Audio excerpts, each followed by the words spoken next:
Sanibonani, welcome back to yet another video. Ngiyabonga kakhulu for joining me. Thank you very much. So now, I have an update when it comes to that voice note engiye ngalipostela yona eka baba omncane ka Mihlali Ndamase, who's the stepfather to Mihlali Ndamase. Mihlali Ndamase, guys, is an influencer. She's a celebrity now. Okay, she's a YouTuber. She's an influencer. She works with brands. She's a very well known when it comes to story cycle with Mihlali Ndamase and all. So the story esizilizolo kwathiwa ke ubaba lo ongubaba omncane umyeni ka mama ka Mihlali Ndamase, ubaba urine chitende kuthiwa ke ube ne relationship lapha emsebenzini wakhe ngaphandle kwale yakhe no mama ka Mihlali Ndamase. They are married.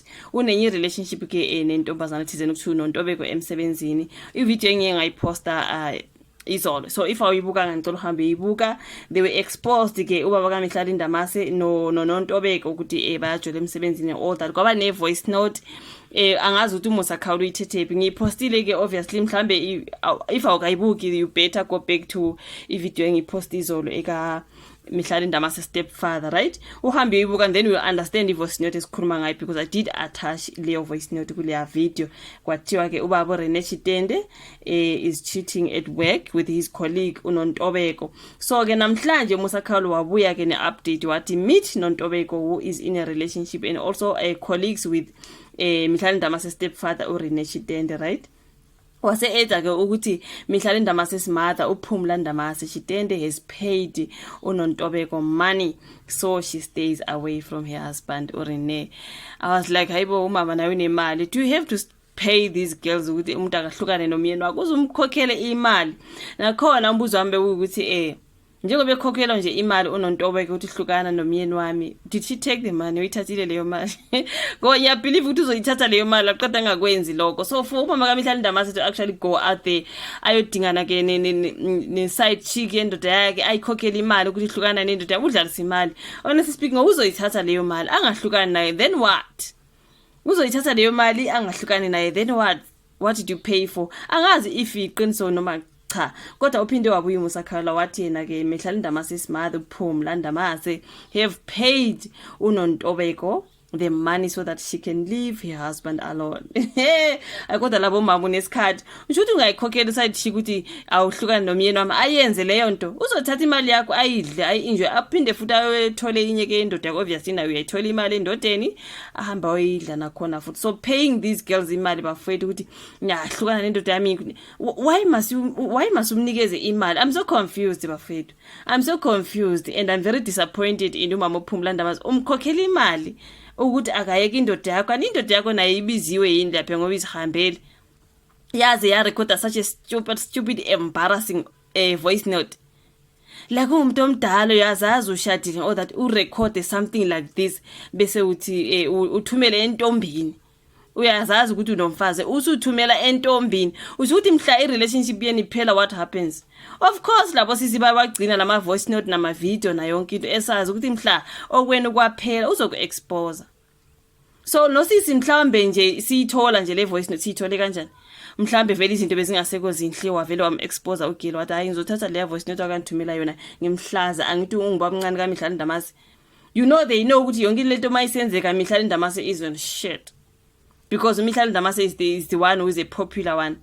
We are not dumile Mihlali Ndamase, even no mawakhe she's popular but not that like uMihlali, right? So uthela ukuthi ugeli wenze masibomo wathi hayi ngizobahlaza laba bangazi. You know what I mean? So for umama uPumla to actually go out there uyomkhokhela futhi lo sisi uthi hlukana mama unemali ne, like honestly speaking usuku unemali, ngizomkhokhela futhi abuye ayithathe leyo mali. Umbuzo wami uyithethe yini?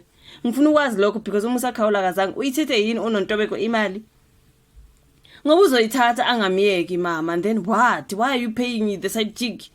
Tshela lo myeni wakho ukuthi akuziphathe kahle emsebenzini, usiphathe kahle, behave yourself usemsebenzini and stop all the nonsense. And bengishilo before man comment lapha ngathi yabona lo yabhuto semuva laba abayi3 bami emuva lapha bayabonakala ukuthi they know something.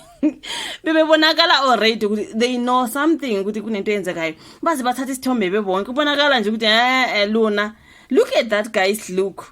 Kuyabonakala nje ukuthi vele uyazi ukuthi wow, so bayathandana sebengaze kupho bathatha isithombe bonke, and this is a side woman, uyindoda eshadile, and you are recording such a naughty voice note, a naughty one. Like honestly, Ihlazo uMihlali Ndamase the embarrassment ke mdakabawo mina yona into engiyicabangile ngathi uMihlali there are embarrassment ebantwini ephakathini uma kaMihlali now she goes out to actually pay lo sisi ukuthi hlukana nendoda yami. Do you think she's gonna do it mama nawe? Hayi ngoba imali khona shema ngeke bafethu. Khuzani laba madoda wenu siyazi vele gaza amadoda ajwela but khuzani labantu beni bafethu. So ke yena manje ujwele emsebenzini. Do you think ukuthi izinto mase zinjena nje sibe trendile, the story is everywhere, the voice note is everywhere? Do you think bobabili laba sebenza bonke izinto kusasemnandi between the two? Ngeke kuze kube mnandi. You should have left here ungambhatali because still vele ngeke kuze kube mnandi after this. Because now unontobeko mangabe nguye o release I voice note.